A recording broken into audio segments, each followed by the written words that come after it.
lanjutkan. Menimbang bahwa sekedar sebagai suatu pandangan hukum sehubungan dengan surat dakwaan M. Yahya Harahap dalam bukunya Pembahasan Permasalahan dan Penerapan KUHP, Penyidikan dan Penuntutan pada halaman 384 menegaskan bahwa penguraian fakta dan keadaan yang lengkap dalam surat dakwaan lebih memberi penjelasan bagi terdakwa dan hakim tentang tindak pidana yang didakwakan. Akan tetapi, surat dakwaan yang tidak memuat uraian tentang fakta dan keadaan secara sempurna dan lengkap tidak mengakibatkan batalnya surat dakwaan. Menimbang bahwa selanjutnya ditegaskan dalam putusan Mahkamah Agung RI nomor 36K/KR 1968 tanggal 20 Agustus 1969 yang memberikan kaedah, walaupun surat dakwaan tidak menyebutkan fakta dan keadaan yang menyertai perbuatan yang didakwakan secara lengkap tergambar, tidak dengan sendirinya mengakibatkan batalnya putusan.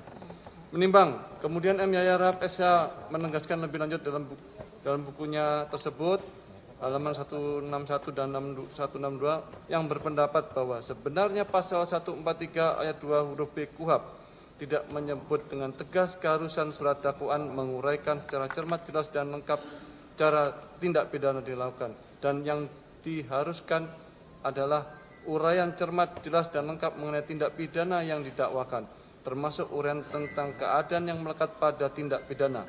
Namun tidak semua keadaan meski diuraikan, tetapi cukup keadaan yang benar-benar relevan dengan dan kejelasan tindak pidana yang didakwakan.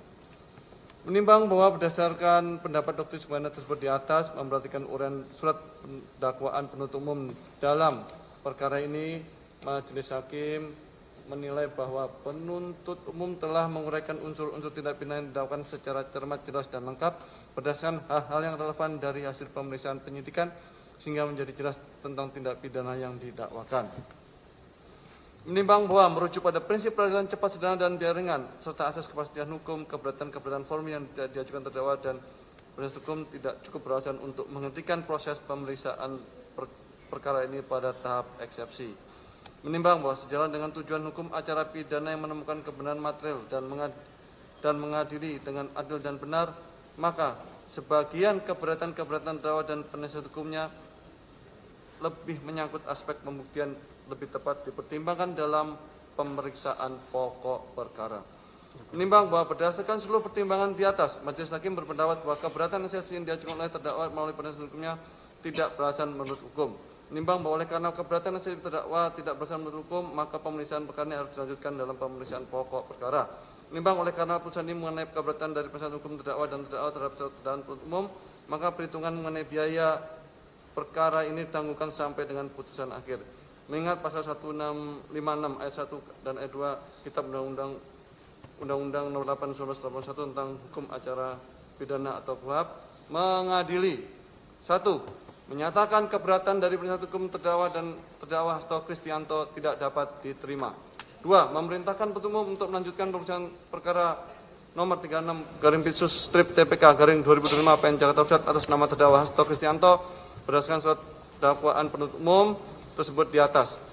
3. Menangguhkan biaya perkara sampai dengan putusan akhir. Demikian diputuskan dalam sidang permusyawaratan majelis hakim tindak pidana korupsi pada Pengadilan Negeri Jakarta Pusat pada hari Kamis 27 Maret 2025 oleh Rios Ramanto SHMA selaku Hakim Ketua, Fajar Kusuma Haji SHMA dan Hakim Ad hoc tindak pidana korupsi Dr. Sigit Herman Binaji SHM masing-masing sebagai hakim anggota, yang diucapkan dalam sidang terbuka untuk umum pada hari Jumat tanggal 11 April 2025 oleh Hakim Ketua dengan didampingi para hakim anggota Sunoto SHMH dan Hakim Ad hoc tindak pidana korupsi Dr. Haji Sigit Herman Binaji SHM berdasarkan penetapan Ketua Pengadilan Negeri tindak pidana korupsi pada Pengadilan Negeri Jakarta nomor 36 Pitsus TPK 25 tanggal 11 April 2025 dibantu oleh Kusuma Wati, panitera pengganti pada Pengadilan Tindak Pidana Korupsi pada Pengadilan Negeri Jakarta Pusat, serta dihadiri oleh Wawan